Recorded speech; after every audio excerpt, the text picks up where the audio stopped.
the knowledge produced might be too abstract in general for direct application to specific local situations, contexts, and individuals. So when you aggregate information from a quantitative study and then you end up with a model or some kind of sort of statistics for a particular context, it might be, because it's aggregated, it might not be very useful for specific local situations because each area might be different. So it's this, I can't think of the word now, but it's, I'll think about it later. So there can be limitations with the level of knowledge used from the and also because we're working in an academic environment and we tend to frame findings in a very academic way, it might not be very useful for the community that's been targeted for the research.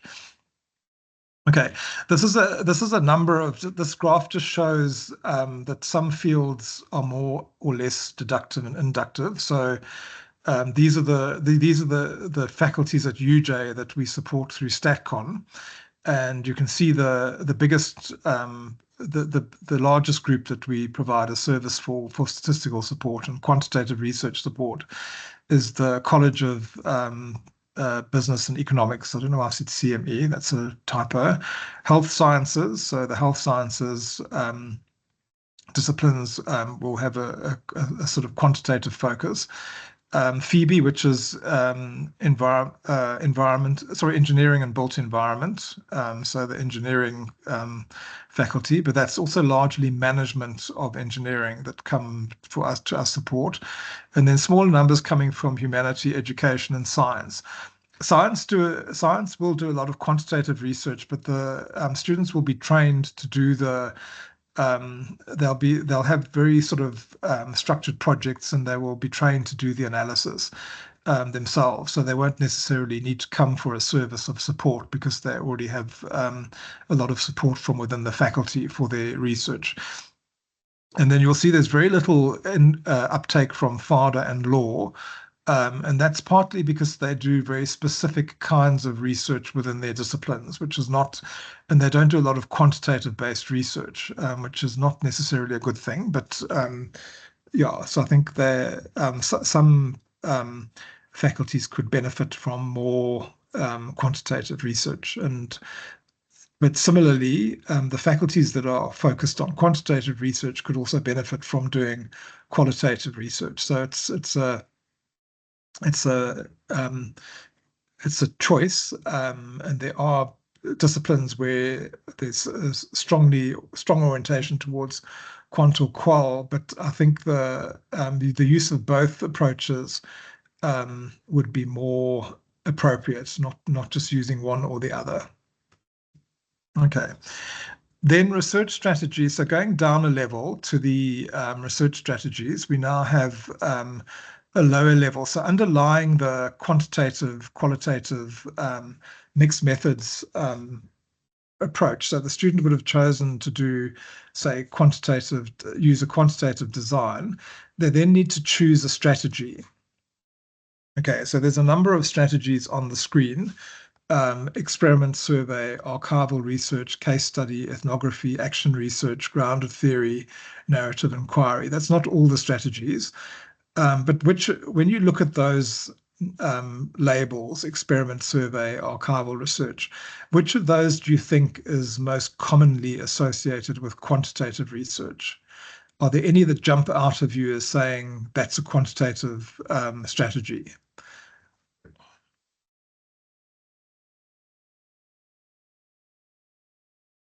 Experiments and surveys. Yep. Okay. Yep.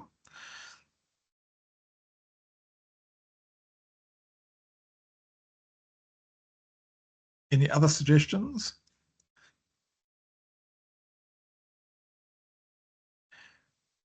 So another way of asking the question is, would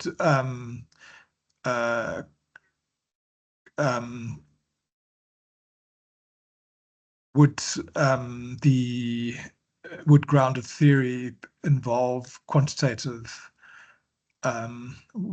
Could grounded theory be a quantitative based research strategy?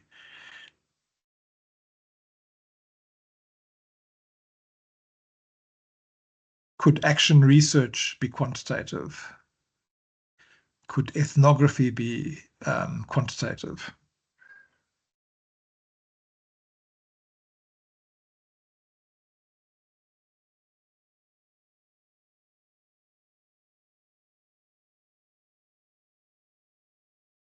I'm going to use the tool of silence to ask you to respond.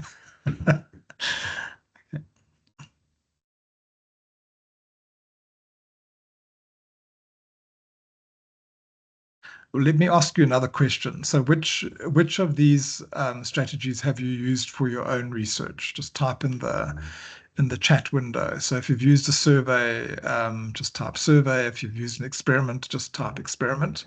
So which of these strategies have you used for your own research as a student or as a researcher? A survey, experiment, case study, and narrative inquiry. Yep, good.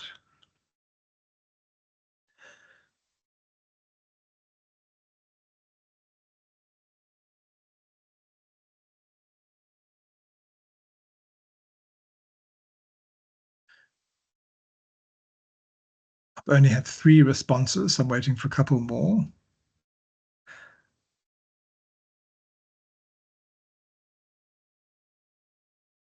Case study, right? Yeah.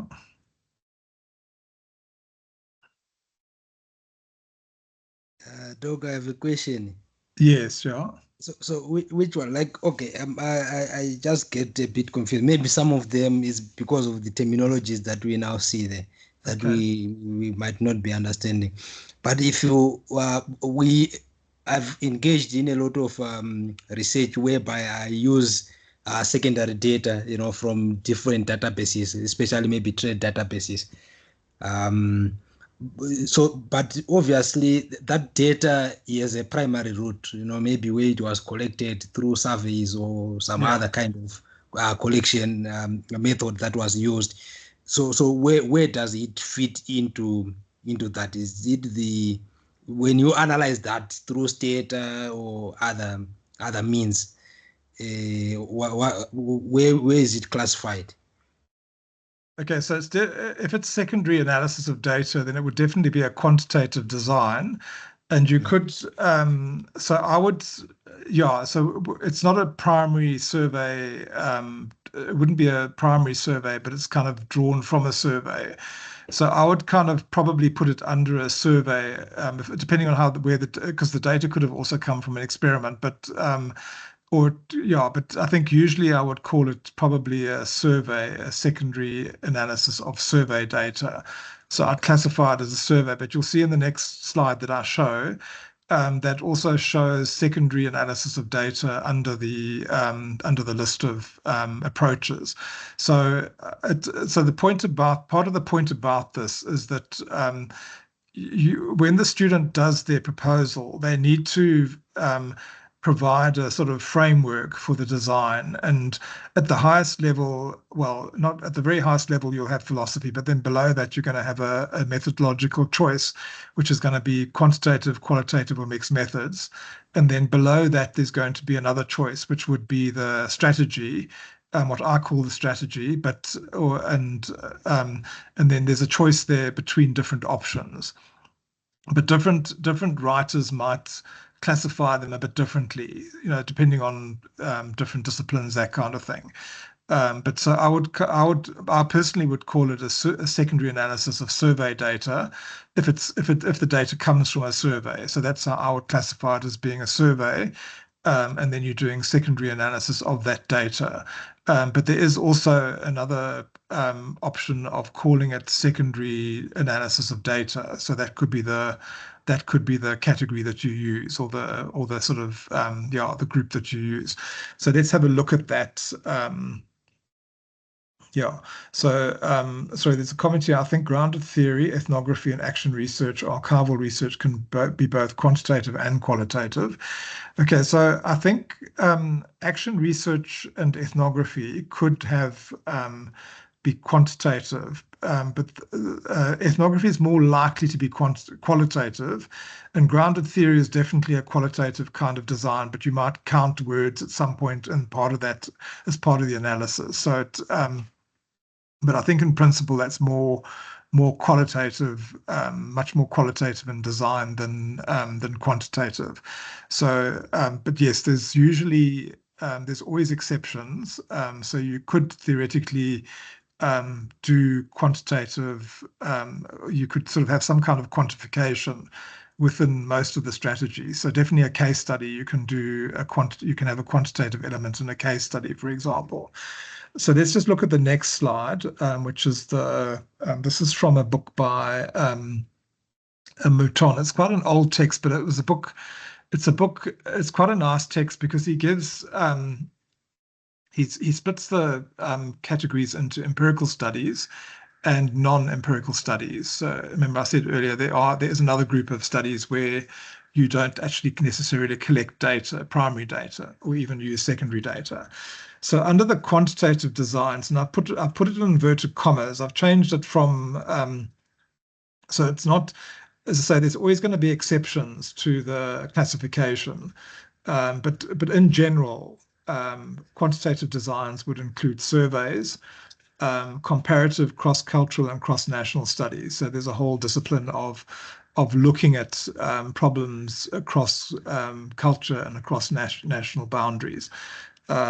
There's experimental designs, which includes laboratory studies, and then there's also field or natural experimental design. So those are experiments and surveys, I think, are the two biggest sort of categorizations of quantitative designs. Then you've got statistical modeling and computer simulation studies, which is we don't do a lot of work on those kinds of projects, but there would be many projects where the person might be doing simulation, for example, or statistical modeling. Then there's secondary data analysis. So Mouton, for example, has classified secondary data analysis here as its own unique design as opposed to a survey. So Gabriel, to answer your question, you could use either of them, but in this case, you'd have to have a look at how Mouton has defined secondary data analysis and then see if that fits your kind of scenario best. It might be a better option than the survey, which is a sort of more primary data collection option. So you've got those options there. And also I think if the data could have come from different places, it might not have been a specific survey that was designed to where the data was generated from. So that's probably why there's another category, secondary data analysis. And then there's methodological studies, meta-analysis, and then I've also added in here analysis of big data, because that's a new kind of area of analysis, which is different to the other things listed here, because that involves kind of compiling data from different sources. So it's not really a survey. It could also be part of secondary data analysis, but I think big data has a different meaning to it than secondary data analysis, which could be a small data set. Okay, the qualitative designs are ethnographic research, which would include participant observation studies, and then also ethnographic research case studies. But case studies can also be have a quantitative. They could also have a quantitative component to them. So it's probably, I think they've been classified here because they would mostly be qualitative, but they could also be quantitative as well. Then you've got participatory action research. So action research is a type of a research approach where the focus is on solving a problem. So there would be a particular practical problem that needs to be resolved. And then the action research is the process of researching the problem and then solving the problem as part of that research process. So it's action research because you're actioning a change, and then participatory means that the people who are reliant on the change are involved in the research process. So you could also have action research which doesn't have the participatory attached to it. So what I'm not so keen on here is the content analysis and textual analysis grouping into the design, because that to me is more like analysis. But I can understand why, because if you're doing, say, a discourse analysis, that there is an implication for the problem that you're trying to solve with a discourse analysis. So yeah, I think it does make sense to have it as a design rather than as just as part of the analysis. So I think, but I struggle a bit with the qualitative design. So for me, being a quantitative person, I don't I feel a bit uncomfortable with the analysis being part of the design, but I understand there are significant differences between the types of analysis. And then content analysis can also be quantitative. So you can do very quantitative content analysis. So that's another reason why the distinction between the lists is not, there's an overlap, there could potentially be overlap between the lists. Okay, and then under the qualitative, you also have historical studies, narrative analysis, life history studies, and phenomenology. So those are all different types of approaches to doing qualitative designs. And then there's evaluation research, which is specifically targeted at evaluating programs or evaluating situations. And then there's the non-empirical studies, which would be conceptual analysis, theory building, philosophical analysis, literature reviews, systematic literature reviews. So those are, although systematic literature review could also have a quantitative component to it these days, because when there are applications where you can sort of generate quite nice statistics about the number of references from different countries. So you can quantify some of that, but I think in this context, they're meaning this would have been written sort of or developed before we had the computer power that we have today. So some of these things will change a bit. Okay, but so the student has to choose from one of these designs when they underneath the quant-qual mix, they would choose one of these designs, and then within each of those, there are different different strategies. So I'm just going to focus on a couple of them, the main ones that we would normally use in quantitative research. So the first one is the survey strategy. And the aim of that strategy is to provide a sort of a general understanding of a representative sample or a large population. It doesn't have to be that big, but the idea is to get sort of an idea from a sort of reasonable number of participants or a reasonable number of cases, because we're not always dealing with people. If you're doing scientific research, you might be working with, you might be doing laboratory experiments with cells, for example, and then it becomes a question of how many replicates do you need for your study. So the idea is but then you wouldn't be doing a survey. You would be doing a experiment. So that's not a good example.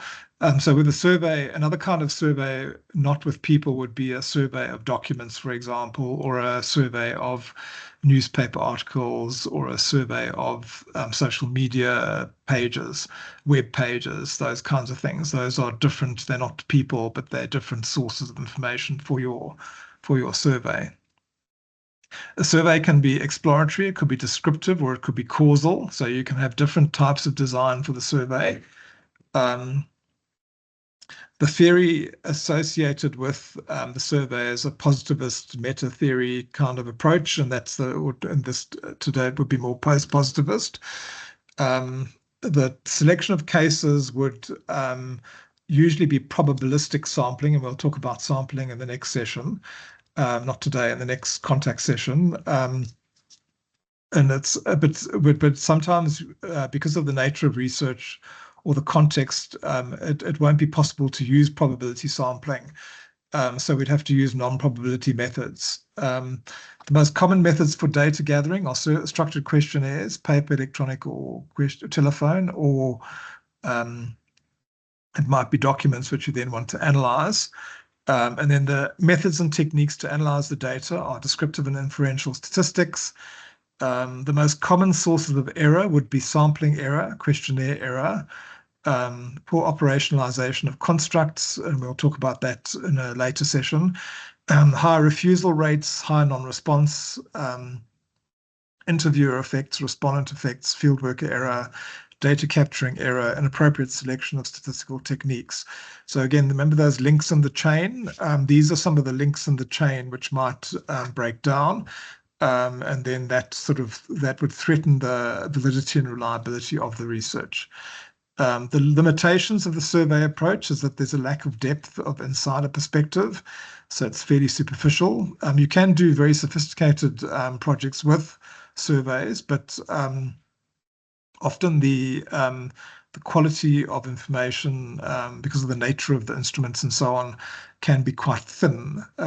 If you think about when we talk about qualitative research, we talk about thick description, which is the depth of information, which is much stronger than you would get from a survey-based study. And then survey data is sometimes very context-specific. So it's the results are based on the time and the place, and things change. Everything. The one thing which is constant is change. So because things are changing all the time, the data might become irrelevant or less relevant over time. Okay, the second big group of strategies is the experimental strategy. And here you want to, it's often used in science and medical sciences, and in education and in psychology. Lots of disciplines make use of experimental design. So here it's more of a causal design with a smaller number of cases. And if you're conducting the research in a laboratory, you would have high control over the variables. The kind of question that the research addresses would be causal questions. So what is the relationship between different variables? What is the impact of an intervention on a dependent variable? It would normally involve pre and post measurement. The meta theory could be something like behaviorism and behavioral sciences. So that would be in psychology, for example, or in medicine. There would be sort of behaviorist theories behind the use of this method. The selection of cases would be usually involve sampling with small numbers, and often the groups are randomized.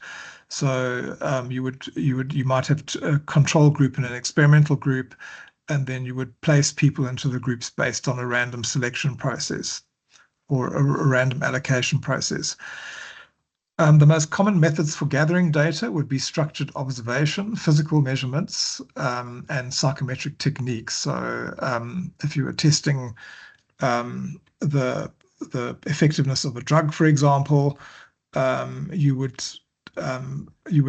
measure the impact that taking the drug had on the patient's health status. So you might be measuring change in blood pressure, for example. And then in the behavioral sciences, in psychology and education, you would use psychometric questionnaires, for example. So there's a number of questionnaires where, so for example, you can measure personality disorders with a questionnaire in psychology, for example, if you were wanting to see whether a group of people had psychometric problems or psychological problems. You could use there's instruments that have been developed to measure different levels of psychological problem. The methods and techniques to analyze, mathematical and statistical techniques, as there were for surveys. You might use regression and analysis of variance, for example. So often you're comparing groups when you're doing. If you're comparing an experimental and a control group, to see whether there's a difference in the outcome variable, then you would use something like an ANOVA to test that. The common sources of error are experimental error, error. So that would be expectancy effects and demand effects, and we'll look at some of those later on. And then you've got subject error, measurement error, and context effect. So those are some of the sources of error for experimental design. And then small sample sizes can make generalizability risky. So when we're doing quantitative research, we usually try to make generalizations from our results, but because we're using small sample sizes in experiments, it can make the process of generalization problematic. So you don't want to generalize if you don't have enough data. Yeah, and then another important point to make is when students provide their strategy, they often just say they're using a survey or they're using an experimental design, but then they don't go into detail about all of these different strategies have a number of different kind of sub strategies within them, or sort of different options. So it's about the student being more specific about the specific kind of experiment design that they're using, or the specific kind of case study they're using.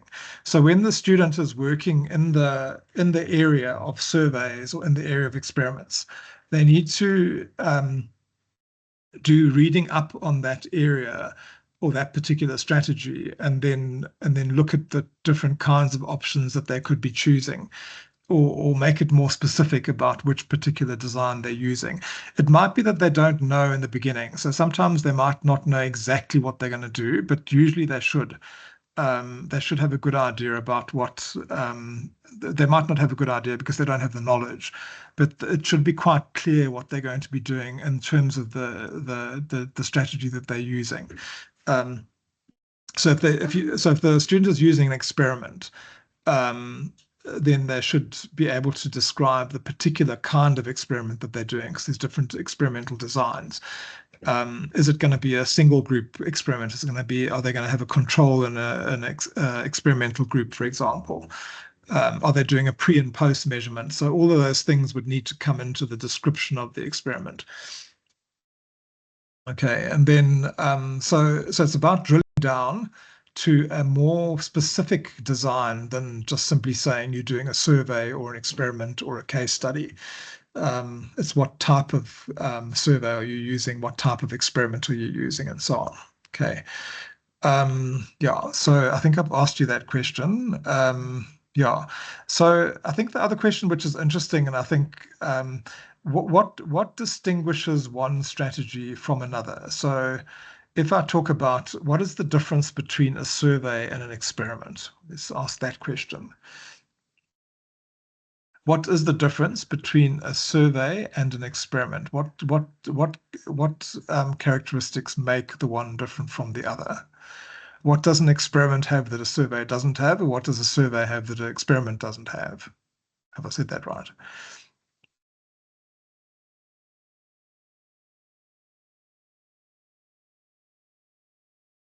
Or why is a case study different from a survey, for example?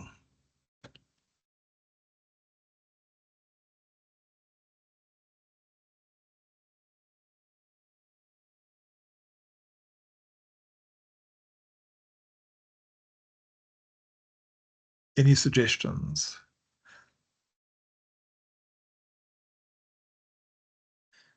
Okay, sample size is different, yeah, to some extent, but you could have a case study and a survey and an experiment with exactly the same sample size. So I'm sorry, I'm not accepting that one. Just, but it is a point. I mean, the sample sizes can be different, but they could also be the same.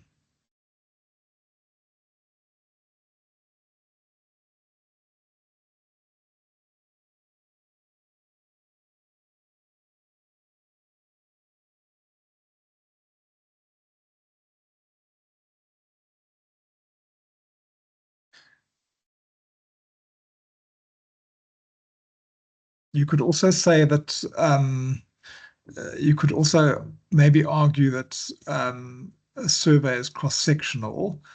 So it just takes a particular snapshot at a particular point in time, but we can do longitudinal surveys. So you can measure you can use a survey to measure information over time. But that's still different. That would still be different to an experimental design because you are not introducing something.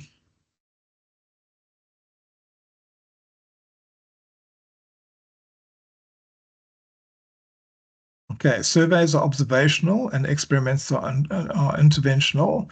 Assign interventional. Yeah, I'll accept that. So when you do an experiment, it's going to help you out a bit. You trying to look at the effect of some kind of intervention on a group of people or on a sample.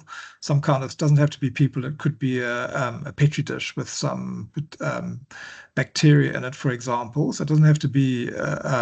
We don't always have to refer to people examples. Or it might be that you're working with concrete, for example. Engineers would be working with concrete and they want to see what kind of impact different conditions have on that concrete. So for example, some years ago, I did a study where the student was trying to establish how different treatments would impact the breaking point of concrete, for example. So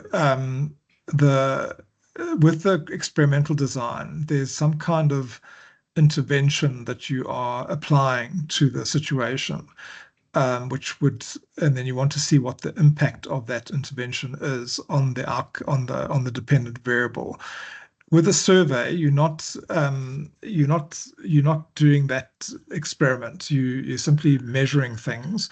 You can measure the same things over time, but you're not actually introducing any. And you can also observe the change over time, but you're not doing something deliberate. So somebody else might be doing something deliberate to try and change things, but you're not doing anything deliberate as part of your research design, whereas with an experiment you are. So it's yeah. So then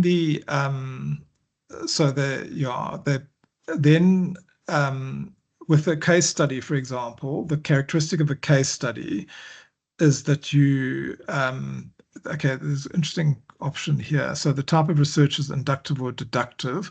So if you're doing a survey and an experiment in a quantitative way, they would both be deductive. So inductive means qualitative, deductive is more quantitative. So it's more to do with, it's not really differentiating between the different strategies.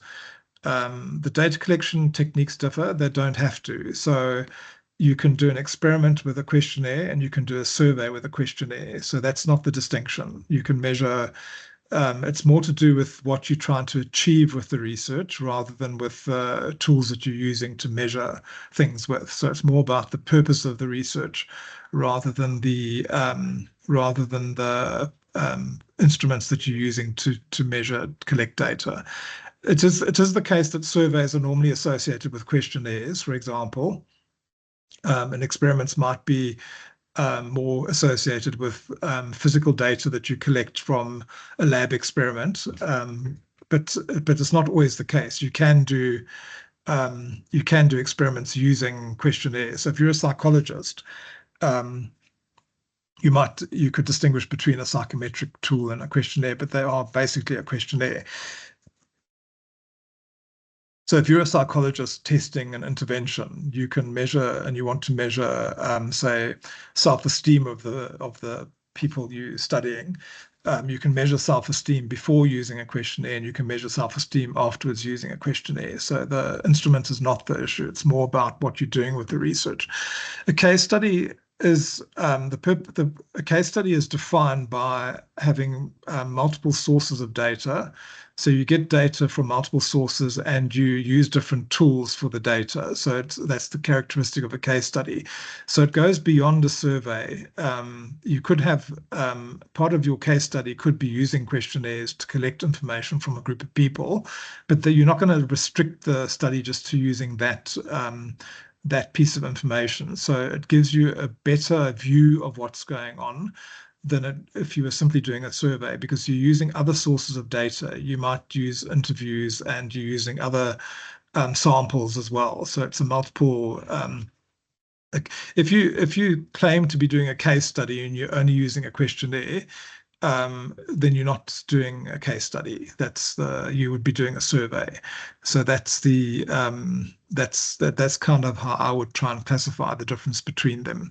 So yeah, so have a look at so if your students are using these different approaches, they need to read up about the different approaches.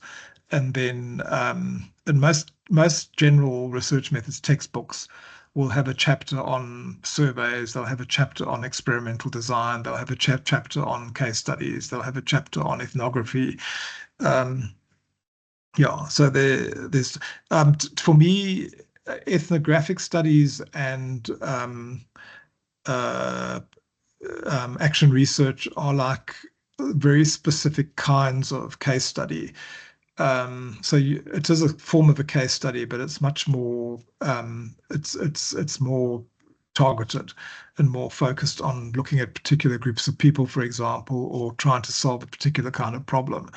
And that's what distinguishes those approaches from a case study. So the definition of action research, for example, is as I mentioned earlier, there's a practical problem that you need to solve, and your research involves analyzing that problem and then implementing the change and then analyzing the change that occurs. So it's almost like a very pragmatic kind of research. So you can use the same tools that you would use for a case study to implement an action research project, to do the research on an action research project. But the nature of the project is such that a case study, a sort of general case study, wouldn't necessarily want to change anything. It's just you're looking at a situation, you're examining a situation, but you're not planning, you're not intending a change to occur. Whereas with a case study, with action research, it's a deliberate intention to bring about some kind of change. So those are the differences. And then ethnographic study is a very in-depth study of a particular community or a particular phenomenon, which goes beyond a sort of general case study. It's much more focused in terms of trying to get depth of understanding about a particular community.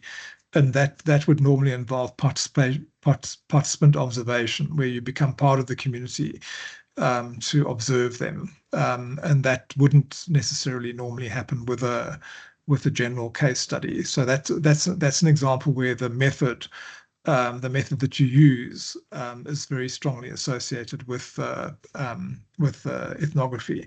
But you could also use participation. You can also do participatory observation in a normal case study, which is not an ethnographic study. So you could go into a hospital ward and observe the nurses, although you wouldn't necessarily become a nurse. So maybe that's a bad example of it. It's just more like general observation rather than participatory observation. But yeah, so we need to be careful about those definitions as well. So that's but they're all distinct. They're categorized into separate strategies because they are distinct in specific ways. And your student would need to understand that and go. So I'm going to skip through all these slides because they just go into detail about very specific kinds of designs. It's just to make the point that there are many types of designs that you can choose, and the student needs to explain what kind of design that they're using. One important point is when you're doing experimental designs is that there's certain designs that you don't want to use because they're not good in terms of making your point. So for example, if you're doing experimental design, a one group post-test only, so it means that you only have one group that you're analyzing and you only do a post-test. So let's say, for example, you've decided to run an intervention, and then you want to see whether that intervention has any effect on the participants. But you only have one group who's receiving the intervention, and then you measure the outcome variable. Let's say it's their academic performance after the intervention, or their knowledge about a particular issue after the intervention. There's no way of knowing from that design whether what you're measuring is the impact of the intervention, because they might have had that information before, but you don't know because you haven't measured it before. And there's only one group they've all experienced the intervention, so you don't know whether that's actually the intervention or something else which has led to their knowledge or their performance. So what the solution to that is to have a two-group design where you have a control group and an experimental group. So the control group doesn't receive the intervention and the experimental group does. And then that would help, because then you can see if there's a difference between the two groups at the end of the process, but then also to test before as well. So test whatever the outcome variable is before the intervention starts to see if there's an improvement in the measurement. So that's how you kind of deal with this. There's weak designs which are not good to use. Yeah, and then you've got a post-test only non-equivalent groups design. So there you would have two groups, but the groups are not the same. So you've got they're not equivalent in terms of their characteristics. So you do a post-test, but if the test shows a difference, you don't know whether the difference you're seeing is because of the intervention or because of the groups being different in the first place. So that's another poor design. And then you've also got a pre-test, post-test single group design. And the problem there is that you don't have a comparison group for, so let's say, for example, the pre-test, post-test shows there's an improvement in performance. Because there's only one group, you don't know whether a group that didn't receive the intervention would have improved as well, just naturally or through some other means. So that's also not a good design. Sometimes you have to use these designs because that's all we have. That's all you can do, but then you have to acknowledge the limitations of the design when you do that. Yeah, and it's always, when you're doing experimental based research, it's always good to try and have some kind of comparison between groups. And if you find that the intervention works, you can always apply the intervention to the control group later on, because remember, they haven't received the intervention. So, and if you find the intervention does lead to improvements, you could always then repeat the intervention with the group that didn't get it so that they can benefit from the intervention as well. Because ethically, it would be a bit problematic if you do an intervention and find that it works, and then you leave out the group that didn't have the intervention can't get access to it, but then you can plan the design in such a way that they can get access to it later on. So yeah, and experiments can be quite tricky to design well. Okay, so these are more types of designs. So I don't want to scare you off with all these designs, but these are the kinds of things that you can do. You can see there's many different types of experimental designs. Okay, then this idea of rejecting the divide between quantitative and qualitative. So we tend to see research as quant and qual, but there is another kind of view of saying, let's not use those categories. They're not helpful. And so and that's partly where mixed methods came from. But also researchers have tried to reconceptualize research in a way which is not sort of strictly quant and qual. They're trying to define it in different ways. Andrew Sayer uses I can't remember what terminology he uses now, but extensive and intensive research. So instead of talking about quantitative and qualitative, he talks about extensive and intensive research. And then David Plowright is a sort of strong mixed methods proponent, and he also kind of argues against using this quantitative qualitative divide to describe research, and let's use other kinds of conceptualizations. And this is a mixed methods design, and I'm going to use this to demonstrate the different kinds of options that you could end up with. And so a student would say, I'm doing mixed methods, but that doesn't really say much. It tells you a little bit about what they plan to do, but it doesn't give enough detail. Again, it's not specific enough about how the mixed methods are going to work. And this is always a huge limitation with sometimes students manage to do it quite well, but often they're just, the student will just say, I'm doing mixed methods, and that's where it ends. And it's not enough detail. So Leach and Ongobuzi have come up with there's different writers who are strong on mixed methods. Ongobuzi is a very well-known academic who does a lot of work on mixed methods. And then there's also, I don't think it's Creswell. I'm sorry, I can't remember the name of the other writer, but there's a couple of well-known academics who focus on mixed methods. So what Leach and Ongobusi have done here is they use 3 criteria to classify the design that they're using. So within mixed methods, they've got 9 designs here, or 8 designs. 1, 2, 3, 4, 5, 6, 7, 8. Right? They've got 8 designs, and they classify the design according to 3 criteria. The first is the mixing dimension. So is it fully mixed or is it partially mixed? And what that means is that in terms of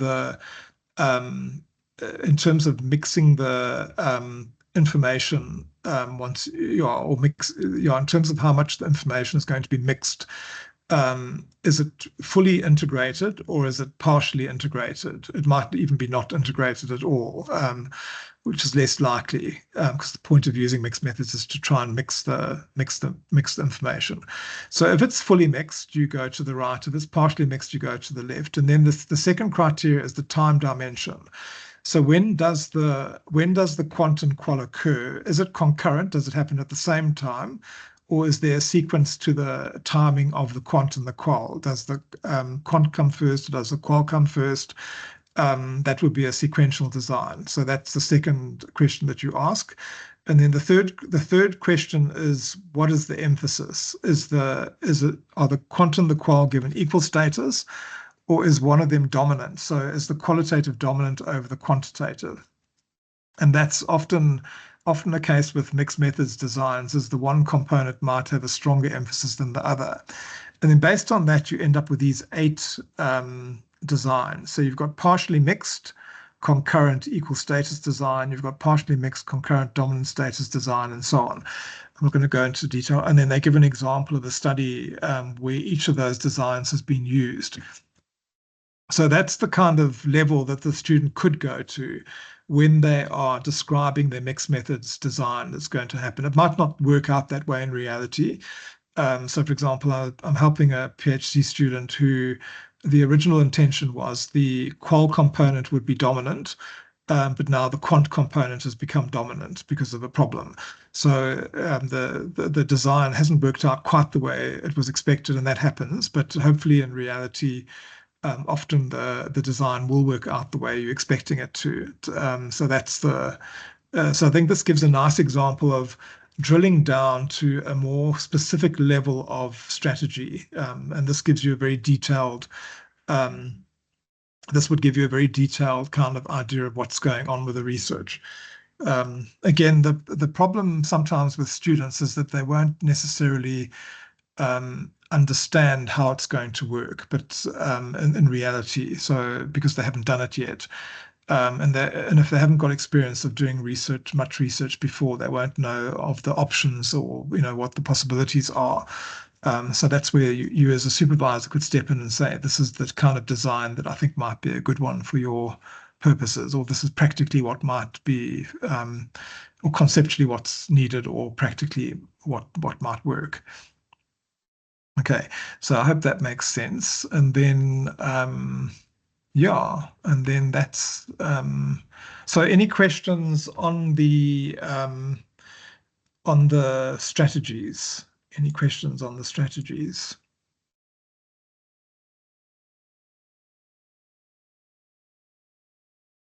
Yes, Devashri? Hi. So the answer to the question, what distinguishes different types of research designs? So it's about the purpose of the research, what you actually intend doing. That is more directive to the research design than anything else. Could you make that clearer for us, please?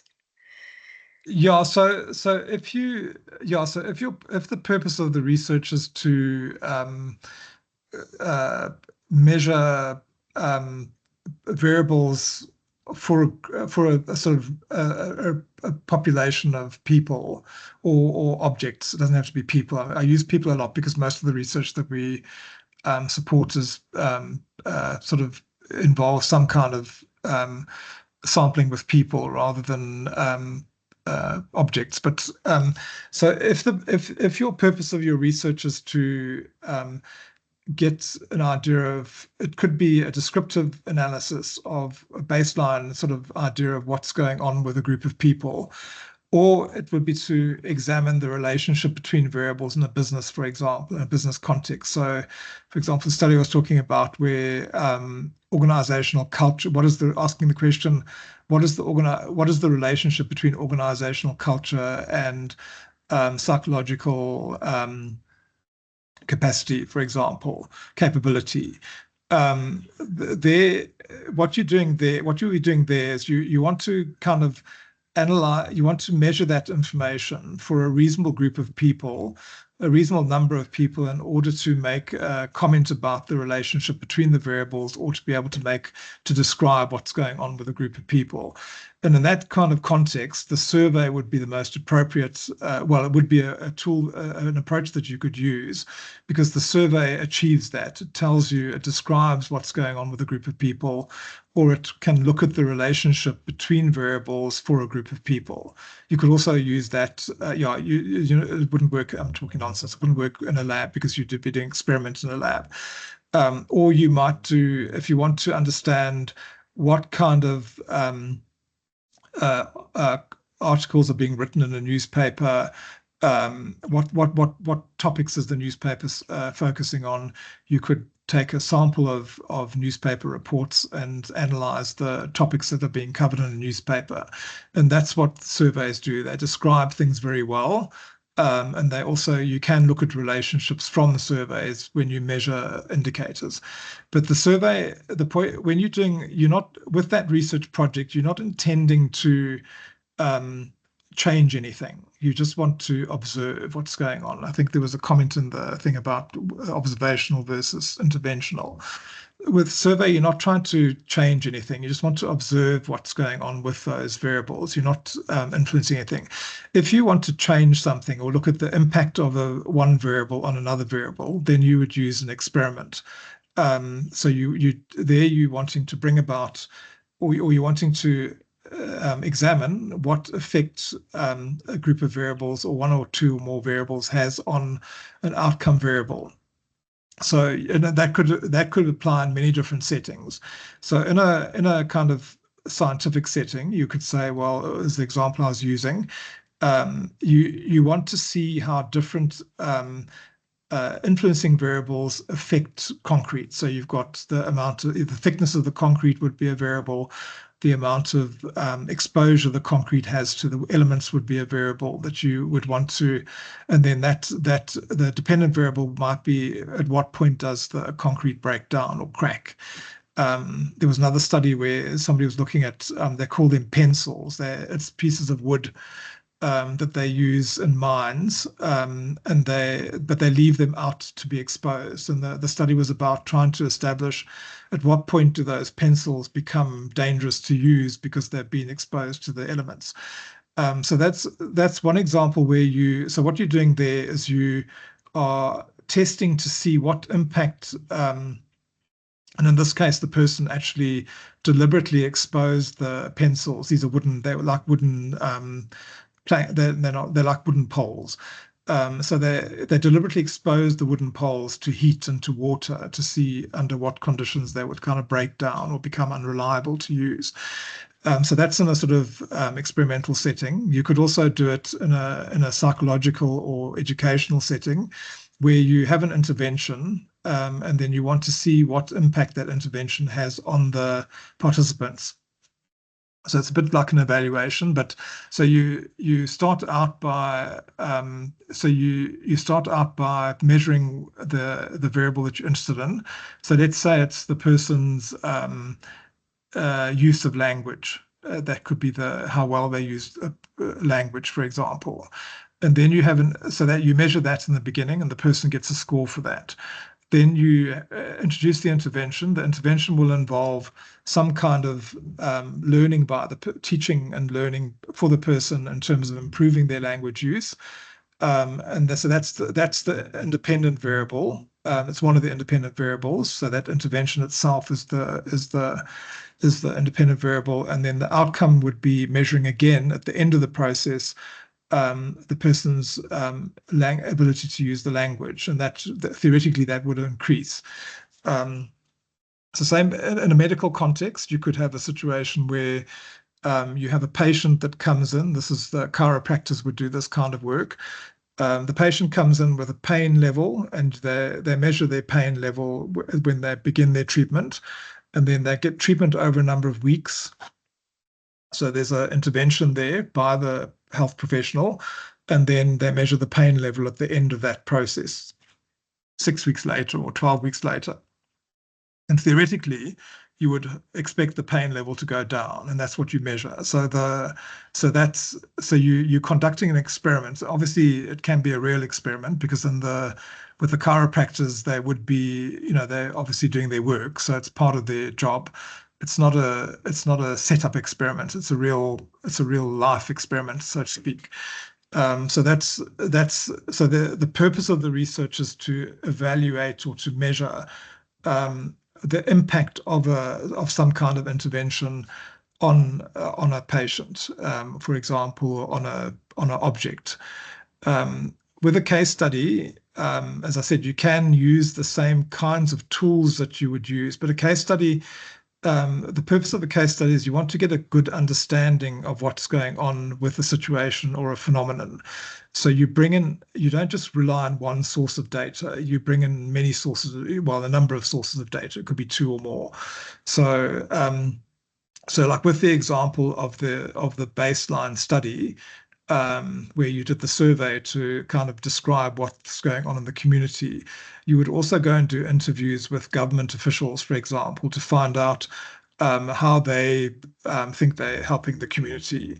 And then you might also analyze documents in relation to the community to see what kind of support is provided by different role players, for example. So you bring in other kinds of data to understand the phenomenon in more depth, because the survey doesn't always give you the depth of understanding. So if you simply measure what's going on in a community, you won't get a full picture of what's going on. The case study allows you to get other information, which then adds to your understanding of the situation. So I'm not sure if that's helping in any way. So, and certain tools are more associated with certain types of strategies. So questionnaires are often associated with surveys, but you can also use questionnaires for experiments. So the tool is not the defining characteristic of the strategy. The sort of purpose of the strategy is the purpose behind the strategy is what's critical and what makes it different from the others. Thanks, Doc. I kind of understand that, it's the nature of the research that actually has to determine the strategy rather than the tools. Yeah, thanks. Yeah, it's kind of what you're trying to achieve with the research, which determines the strategy, and also it's part of the design. Obviously, and they do have. So it's the purpose of the research which defines the strategy. I mean, the strategy stands on its own, but the purpose of the research will determine which strategy you use, and the strategies are all different. There's some overlaps between them, but they are different from one another. Yeah. Okay, so just to say, sorry, with this mixed methods, this is more at a higher level. So the mixed method sits at the methodological choice level. So within these designs, you would need to choose. You might need to choose a strategy, and certainly you need to choose the tools that you need to measure the problem. But mixed methods kind of throws a spanner in the works in a way, because it doesn't necessarily fit into survey approach or experimental approach, because mixed methods implies mixed methods is probably better associated with case studies, because you're going to be drawing on these different sources of data. It could be quantitative and qualitative, and then the qualitative component might be a survey, and the quantitative component might be a form of a survey, and the qualitative component might be the form of interviews, but it's not a survey. You can't call it a survey anymore, because you've added in all these qualitative elements, so it's no longer just a survey. Because the point of a survey is large samples, describing large samples, or looking at relationships for large numbers of people or large numbers of objects.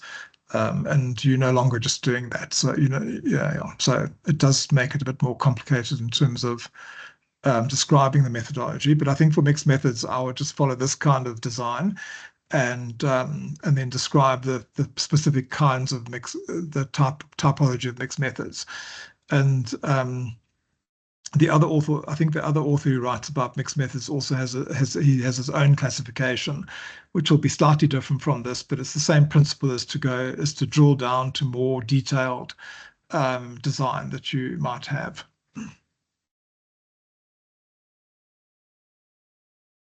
Okay. Are there any other questions about strategies and methodological designs?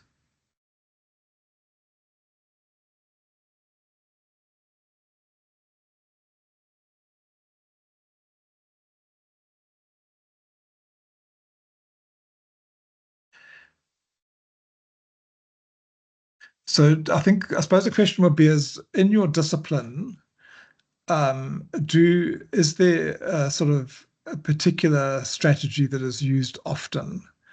So is it more likely that in the discipline they would be using experiments or surveys or case studies? And if you were doing a quantitative project, which one would you use for your study?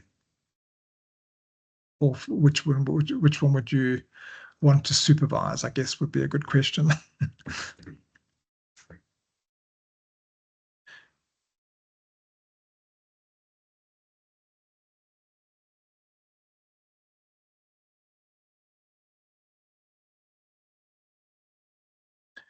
Any questions? Okay, I'm coming to the end now. So the last slide will be, do you have any questions on the early phases of quantitative research design? So going back to this picture here, so we've covered the first 3 layers of the design. We're going to drill down further to operationalizing and measurement. So in the next session, I want to talk about populations and sampling, which isn't featured in this particular graphic, but it's something which, when you're doing quantitative research, you do need to take into account sample sizes and so on. So I want to have a session on that, and then after that, we're going to talk about measurement and validity and reliability. And at that point, we're going to start sort of getting to the data collection tools that we might use for quantitative research. But that's coming up. So, but for this session, this first unit, we've focused on these 3 higher levels of design. So this is a good time to talk about any questions that you have about these levels.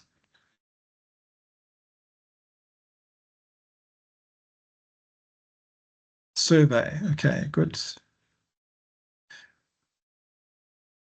So Kenny, you're saying that's what you would use, or that's what you have used, and that's what you would likely use, yeah.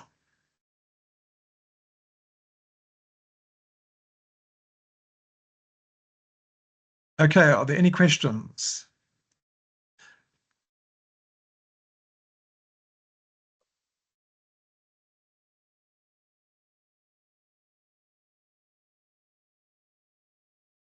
Everybody's tired on a Saturday afternoon, I can see. Okay. All right, so where am I? I've got to go back here. Yeah, I think I've already mentioned, I think I've just got the slide at the end. So so we've covered these areas here. So I think if you think of any questions, just if you can't think of them now, just make a note of them, and then you can either bring them up in the next session, or otherwise, I think we can maybe try and set up a discussion group in Moodle, where you can post the questions. And then, yeah, as I said, in the next session, we're going to move further down into the more detailed, into the lower level of design, where we start talking about how we're going to take these variables that we've defined, and how we're going to start measuring them. So it's about measurement, and that part of that is important, which is the validity and reliability of what we measure. Because those are important criteria that we need to think about when we're doing quantitative measurement. So we'll be moving on to that next. So if you don't have any questions, I'm going to end the session, and we'll continue. I think it's 2 weeks' time. But in the interim, I'm going to be posting some material onto Moodle, and we can also communicate via Moodle if necessary as well. And then I also want to, so and you should, I need to sort you out to get going on assignment 1 as well with the proposal. So I'll sort that out in the next couple of days. So you need to be working on that in the meantime, and hopefully these sessions have helped you a little bit towards answering some of those questions. Okay. So I've finished from my side. It's your turn to either say something or give permission to end and go home. Up to you. I can be here till 4 o'clock if necessary. Doc? Yes. I'm ready to call today. It's like 35, maybe 36 degrees or higher here in Nelspruit. Sure. Okay. I'm done. Yeah. Okay, that's fine. Thank Good. you. Yeah. Okay. Thank you. Bye, colleagues.